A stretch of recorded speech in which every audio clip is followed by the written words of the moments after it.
사도행전 25장까지 읽었습니다. 오늘도 주 앞에 나와서 새벽을 깨운 여러분들에게 하나님 귀한 은총 베푸시기를 원합니다. 사도 바울은 은혜 받고 오직 주를 위해서, 복음을 위해서, 하나님의 영광을 위해서 산 사람들입니다. 은혜자들이, 예언하는 사람들이 예루살렘에 올라가지 마라, 죽임을 당할지도 모른다 그랬지만 바울은 내가 죽을 것도 각오하였노라, 나는 로마도 보아야 하리라 하면서 자기에게 고난당할 일, 어려움 당할 일을 마다하지 아니하고 예루살렘으로 올라갑니다. 예루살렘에 올라가니까 바울을 견제하고 바울을 못마땅하게 여기는 총독과 모든 반대파들에게 바울이 이제 체포되고 모든 바울에 대해서 심판을 합니다. 그래서 오늘 바울이 변명하는 내용들이 쭉 나오고 있습니다. 22장부터 이 바울의 변론이 나오는데요. 23장은 바울이 공회 앞에서 또 이렇게 이야기하는 내용입니다. 23장 11절 가겠습니다. 11절. 그날 밤에 주께서 바울 곁에 서서 이르시되 담대하라, 내가 예루살렘에서 나의 일을 증거한 것 같이 로마에서도 증언하여야 하리라 하시니라. 성령께서 사도 바울에게, 어려움을 당하고 있는 바울에게 나타나셔서 힘을 실어주는 것입니다. 강하고 담대하라. 내가 예루살렘에서 나의 일을 증언한 것 같이, 그 예루살렘에서 권력자들 앞에서 그리스도를 증거, 나는 하나님을 믿는다, 예수 그리스도를 믿는다, 내가 다메섹 도상에서 이렇게 은혜를 받고 변화된 사람이 되었다, 전에는 나도 당신들과 똑같은 사람이었는데 그분을 만나고 내가 이렇게 되었다 하면서 증언했어요. 죽을 것을 이미 각오하고 사도 바울은 그리스도를 전했습니다. 그랬더니 주께서 로마에서도 증언하여야 하리라. 내가 로마에 가서, 내 소원이 바로 로마에 가는 거 아니냐, 로마의 황제 앞에, 시저 앞에 서는 것 아니냐, 거기에 가서도 하나님의 말씀을 증거하여야 되리라, 이렇게 지금 말씀하십니다. 12절, 날이 샘에 유대인들이 당을 지어 맹세하되 바울을 죽이기 전에는 먹지도 아니하고 마시지도 아니하겠나이다 하고, 이같이 동맹한 자가 40여 명이더라. 바울을 죽이지 아니하면 먹지도 마시지도 않겠다. 그렇게 해서 의기투합하고 동맹한 사람이 40명이나 됩니다. 그러니까 바울이 어느 정도 위대한 사람인 걸 알 수 있지요.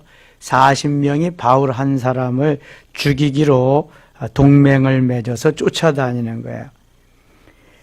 사도행전 12장에 보면 베드로가 옥에 갇혔을 때 베드로 한 사람을 지키기 위해서 군사가 4명씩 4패에 그렇게 맡겨집니다. 446, 16명이 옥에 갇혀있는, 착고에 채워져 있는 베드로를 감시하는 사람이에요. 그러니까 하나님의 사람이 얼마나 위대하고 능력 있고 권세 있는가를 저들도 너무 잘 아는 거죠. 바울 한 사람을 위해서 지금 40명이 투입이 되는 겁니다. 14절, 대제사장들과 장로들에게 가서 말하되 우리가 바울을 죽이기 전에는 아무것도 먹지 않기로 굳게 맹세하였으니, 바울을 죽이기 전에는 맹세하겠다, 내가 먹지도 않겠다. 사도 바울이 잘못한 거 있어요, 없어요? 아무것도 없습니다. 여러분, 예수를 메시아라고, 하나님의 아들이라고 전하는 게 무슨 잘못이에요? 아무런 잘못이 없습니다. 우리가 그리스도를 위해서, 주함의 복음을 위해서 하나님이 내게 주신 은혜 가운데 열심히 충성하고 봉사하고 주의 일을 합니다. 근데 사탄은요, 마귀는 그것을 그냥 두고 볼 수가 없는 거예요. 그냥 계속 도전해 오죠. 못하게 하고 이런 저런 일들이 있게 만듭니다. 뭐 그뿐이겠어요? 이 마귀가 대적 노릇을 하는 거죠. 도전해 오는 거죠. 못하게 하는 겁니다. 그래서 주의 일을 하고 내가 그리스도를 위해서 나아가는 길은 늘 무장하고 가야 돼. 성령으로 충만하게.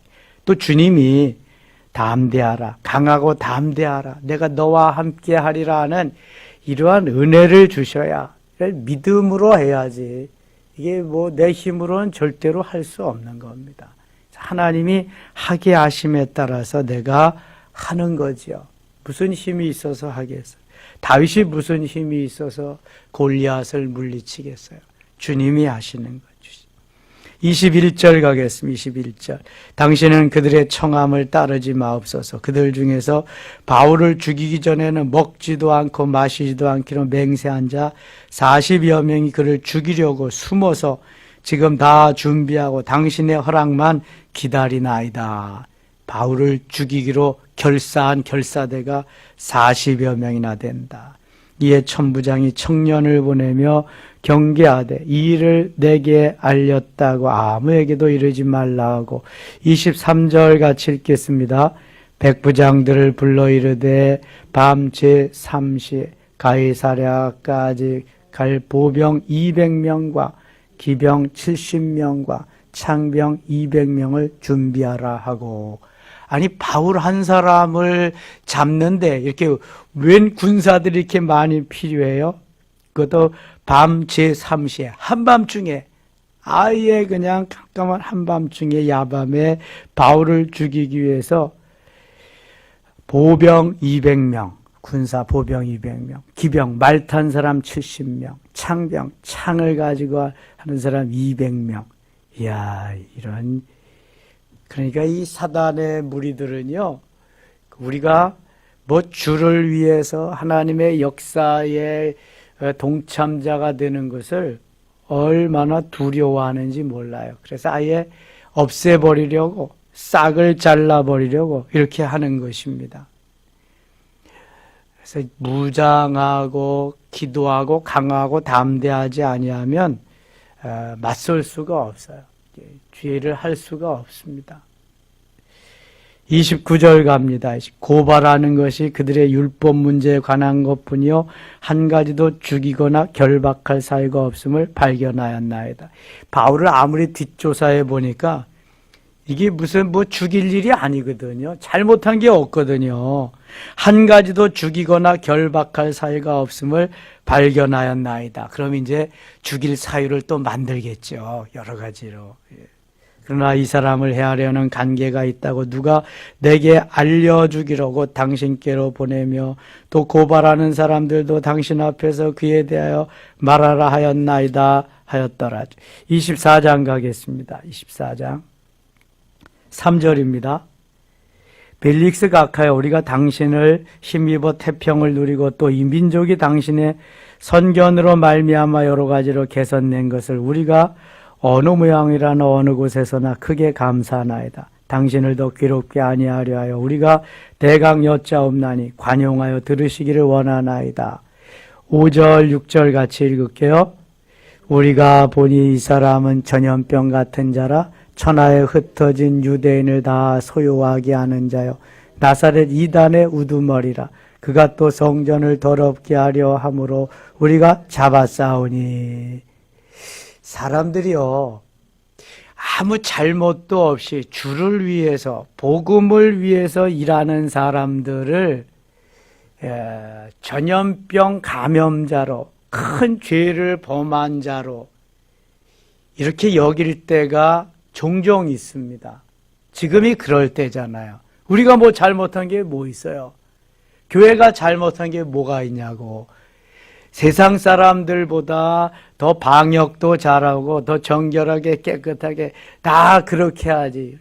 아이 뷔페에 가보세요. 음식점 가보세요. 지하철 타보시고 아니 콩나물시루 같은 지하철도 타고 뭐 그냥 음식점에 가서 다 그렇게 마주하고 다 먹고 그래요.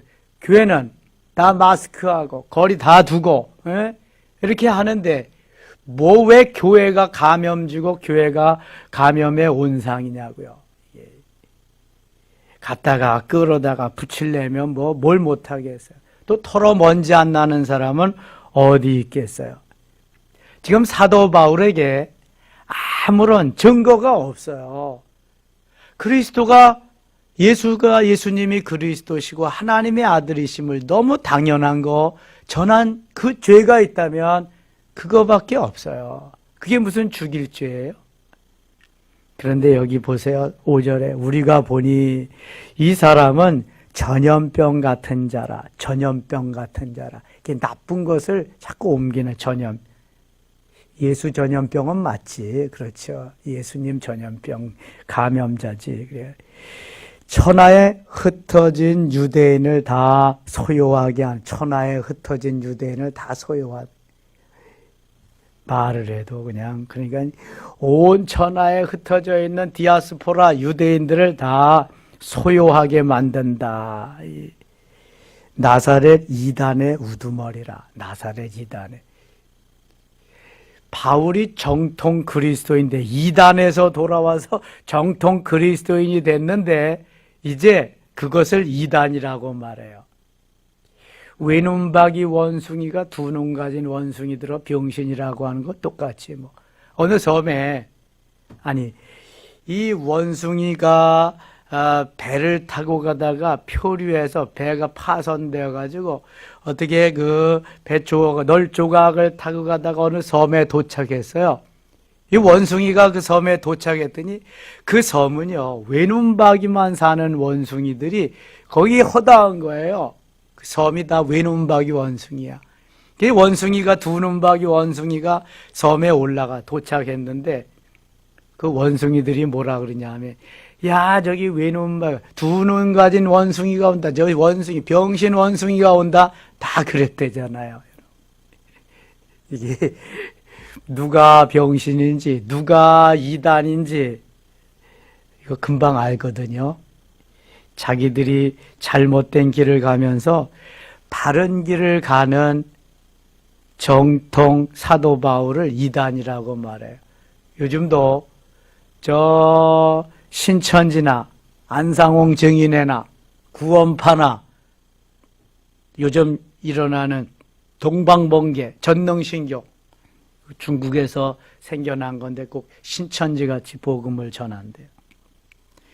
기성 우리 교회를 건전한 교회를 다 이단이라고 잘못된 데라고 그러잖아요. 그러면은 복음 전파가 안 되니까 여기도 똑같다고 그러면 자기를 정당화시키기 위해서는 남을 잘못됐다고 말해야 되거든요. 자기를 합리화시키기 위해서는 잘못됐다고 증거해야 되거든요. 그래서 이렇게 말하는 거예요. 또 성전을 더럽게 하려 함으로 그가 성전을 더럽게 한 이유가 어디 있어요? 성전을 사도 바울이 너희가 곧 하나님의 성전이다. 성전을 청결하게 깨끗하게 늘 그런 주장을 한 사람.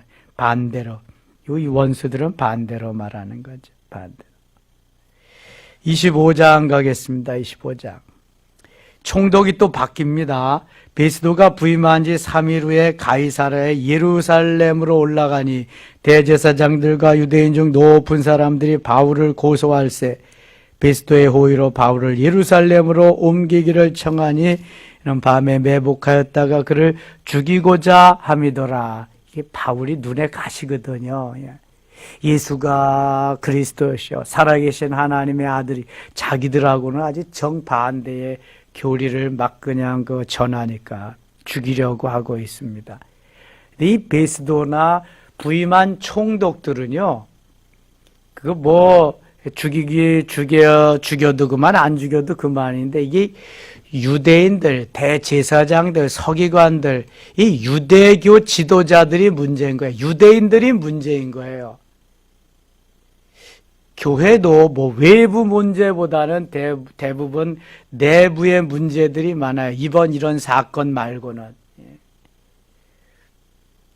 8절 4절 볼까요? 4절. 베스도가 대답하여 바울이 가이사라에 구류된 것과 자기도 멀지 않아 떠나갈 것을 말하고 또 이르되 너희 중 유력한 자들은 나와 함께 내려가서 그 사람에게 만일 옳지 않은 일이 있거든 고발하라 하니라. 베스도가 그들 가운데서 8일 혹은 10일을 지낸 후 가이사라로 내려가서 이튿날 재판 자리에 앉고 바울을 데려오라 명하니 그가 나오매 예루살렘에서 내려온 유대인들이 둘러서서 여러 가지 중대한 사건으로 고발하되 능히 증거를 찾지 못한지라. 8절 같이 읽을게요. 바울이 변명하여 이르되 유대인의 율법이나 성전이나 가이사에게나 내가 도무지 죄를 범하지 아니하였노라 하니. 그렇죠. 죄 범한 게 아무것도 없어. 사도 바울은 내가 범죄한 일이 없다. 예? 내가 무슨 죄를 지었느냐 밝혀봐라. 9절입니다. 베스도가 유대인의 마음을 얻고자 하여, 베스도는 지금 로마인으로서 유대 나라를 다스려야 되는 총독이기 때문에 유대인들의 환심을 사야 돼요. 유대인의 마음을 사야 돼요. 예수님 당시에 분봉왕이 헤롯이었습니다. 헤롯이 유대인들의 환심을 사기 위해서 예루살렘 성전을 리모델링합니다. 46년 동안이나. 그래서 예루살렘 성전을 화려하게 크게 그렇게 진 거거든요. 자기가 이스라엘 백성, 유대인들을 다스려야 되기 때문에. 여기 베스도도 유대인들을 자기가 통치해야 되기 때문에 그 마음을 얻기 위해서 사도 바울을 이렇게 그 죄 없는 자를 죄 있게 만드는 것입니다. 그래서 여기 베스도가 유대인의 마음을 얻고자 하여 바울더러 묻되 내가 예루살렘에 올라가서 이 사건에 대하여 내 앞에서 신문을 받으려느냐 이렇게 묻는. 바울이 이르되 내가 가이사의 재판자리 앞에 섰으니 마땅히 거기서 신문을 받을 것이라. 당신도 잘 아시는 바와 같이 내가 유대인들에게 불의를 행한 일이 없나이다. 만일 내가 불의를 행하여 무슨 죽을 죄를 지었으면 죽기를 사양하지 아니할 것이나 만일 이 사람들이 나를 고발하는 것이다 사실이 아니면 아무도 나를 그들에게 내줄 수 없나이다. 내가 가이사께 상소하노라 한데, 가이사 그 당시 로마의 황제 시저입니다. 그래서 사도 바울이 이제 유대 나라에서 다 처리하지 못하고 드디어 가이사 앞에, 시저 앞에 가게 됩니다. 베스도가 이 12절, 베스도가 배석자들과 상의하고 이르되 내가 가이사에게 상소하였으니 가이사에게 갈 것이라 하니라. 가이사. 23절 가겠습니다. 23절. 이튿날 아그리빠와 버니게가 크게 위엄을 갖추고 와서 천부장들과 시중에 높은 사람들과 함께 접견 장소에 들어오고 베스도의 명으로 바울을 데려오니 베스도가 말하되 아그리빠 왕과 여기 같이 있는 여러분이여, 당신들이 보는 이 사람은 유대 모든 무리가 크게 외치되 살려두지 못할 사람이라고 하여 예루살렘에서와 여기서도 내게 청원하였으나, 아그리빠는 그 당시에 유대 나라를 통치하는 왕입니다. 분봉왕이죠. 베스도는 총독이고요. 내가 살피건대 죽일 죄를 25절 범한 일이 없나이다. 그러나 그가 황제에게 상소한 거로 보내기로 결정하였나이다. 이제 바울의 꿈이 이루어지는 거예요. 내가 로마도 보아야 하리라. 성령께서도 내가 예루살렘에서 증거한 것 같이 로마에서도 증거하여야 되리라. 그 말씀이 이제 이루어지는 거지요. 26절. 그에 대해 황제께 확실한 사실을 아뢰을 것이 없으므로 신문한 후 상소할 자료가 있을까 하여 당신들 앞, 특히 아그리빠 왕 당신 앞에 그를 내세웠나이다. 27절 읽고 마칠게요. 그 죄목도 밝히지 아니하고 죄수를 보내는 것이 무리한 일인 줄 아나이다 하였더라. 아무튼 이러한 연고로 인해서 바울은 이제 로마로 호송되어져 갑니다. 그것이 이제 26장에 쭉 27장 18장에 이어져 가게 됩니다. 우리가 여기에서 내가 주님의 말씀에 따라서 순종하면서 주님의 일을 해도 의견이 나와 같지 않은 사람이 있다는 것, 내가 하는 일을 좋아하지 않는 사람도 있다는 걸 늘 기억해야 됩니다. 그래서 늘 반대파도 있다, 이렇게 생각하고 주의 일을 해야지 100% 나를 다 좋아할 거다, 나를 다 찬성할 거다, 이렇게 하면은 일을 할 수가 없습니다. 늘 그러한 무리가 있다. 산발락과 도비아와 같은 대적들이 있다. 포도원을 허는 작은 여우가 언제든지 있다. 그래서 주님이 우리에게 말씀하시는, 그것을 이기고 나갈 수 있는 길은 깨어 있는 거다. 깨어라, 강하고 담대. 깨어 있지 않으면 강하고 담대할 수가 없습니다. 그래야 주님의 일을 오늘도 감당할 수 있습니다. 코로나 시대에 많이 어렵습니다. 어쩌면 시원찮게 예수 믿던 사람들은 그리스도인이라고 밝히기를 꺼려하고 이제 숨어서 그렇게 있는 사람, 교회 오기보다는 집에서 아니면 그렇게 살아가려고 하는 사람들이 점점 늘어날는지도 모릅니다. 아니, 지금 그것이 추세입니다. 그러나 우리는 그렇게 살면 안 됩니다. 이럴수록 깨어 기도하면서 성령 충만하면서 강하고 담대하고 하나님의 역사를 이루어가는 멋있는 하나님의 사람이 되어야 할 줄 믿습니다. 기도합니다. 하나님 아버지, 고맙습니다. 하나님이 우리를 선택하시고 핏값으로 교회를 주셨습니다. 사도 바울과 같이 강하고 담대하며 하나님의 역사를 이루면서 더 큰 세계로 로마도 보아야 하리라, 로마에 가서도 하나님의 말씀을 증거하여야 하리라 하는 이러한 비전을 가지고 달려가는 우리 모두 되게 하소서. 요즘 코로나 시대에 코로나 때문에 때로는 왕따도 당합니다. 따돌림도 당합니다. 교회가 무슨 이렇게 바이러스의 온상지와 같이 취급될 때도 있습니다.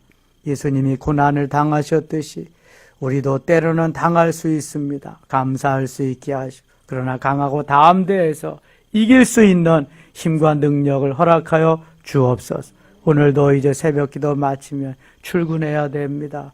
하나님, 자녀들은 학교에도 가야 됩니다.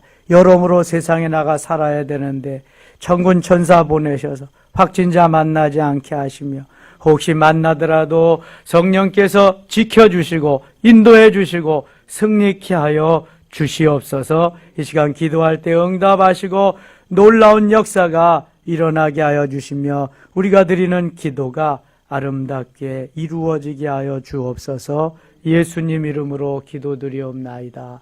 아멘.